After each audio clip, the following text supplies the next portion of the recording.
तर नमस्कार शेतकरी मित्रांनो, माझा शेतकरी या यूट्यूब चॅनलला आपलं स्वागत आहे। या व्हिडिओमध्ये आपण पाहणार आहोत आजचे तूर बाजार भाव, तसेच कोणत्या बाजार समितीमध्ये तुरीला सर्वात जास्त भाव मिळत आहेत जाणून घेण्यासाठी व्हिडिओ शेवटपर्यंत पहा व माझा शेतकरी चॅनलला नवीन असाल तर सबस्क्राइब करा। पहिली बाजार समिती हिंगणघाट 3099 क्विंटलची आवक, प्रतलाल किमान दर 6900, सर्वसाधारण 7625 तर कमाल 7700 रुपये प्रति क्विंटल। त्यानंतर मलकापूर बाजार समिती प्रतलाल 3030 क्विंटलची आवक, किमान दर 6821, सर्वसाधारण 7600 तर कमाल 7625 रुपये प्रति क्विंटल।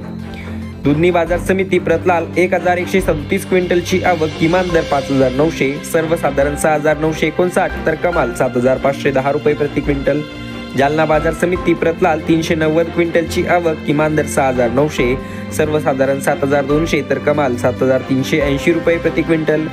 करमाळा बाजार समिती प्रतपांढरा 1361 क्विंटलची आवक, किमान दर 6800, सर्वसाधारण 7251 तर कमाल 7436 रुपये प्रति क्विंटल।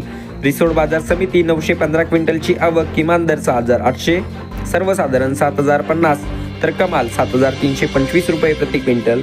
वर्धा बाजार समिती प्रतलोकल 178 क्विंटलची आवक, किमान दर 6850, सर्वसाधारण 7050 तर कमाल 7280 रुपये प्रति क्विंटल। माजलगाव बाजार समिती 303 क्विंटलची आवक, प्रतपांढरा किमान दर 6800, सर्वसाधारण 7200 तर कमाल 7341 रुपये प्रति क्विंटल। त्यानंतर शेवटची बाजार समिती जालना प्रतकाळी 33 क्विंटलची आवक, किमान दर 9900, सर्वसाधारण 10250 तर कमाल 10400 रुपये प्रति क्विंटल। तर मित्रांनो, अशा आहे आजचे तूर बाजार भाव व असा आहे आजचा व्हिडिओ। असेच रोजचे तूर, हरभरा, सोयाबीन, कापूस बाजार भाव व शेतीविषयक सर्व काही माहिती जाणून घेण्यासाठी आताच आपल्या आवडत्या माझा शेतकरी या यूट्यूब चॅनलला सबस्क्राइब करा। भेटूया पुढच्या व्हिडिओमध्ये। धन्यवाद।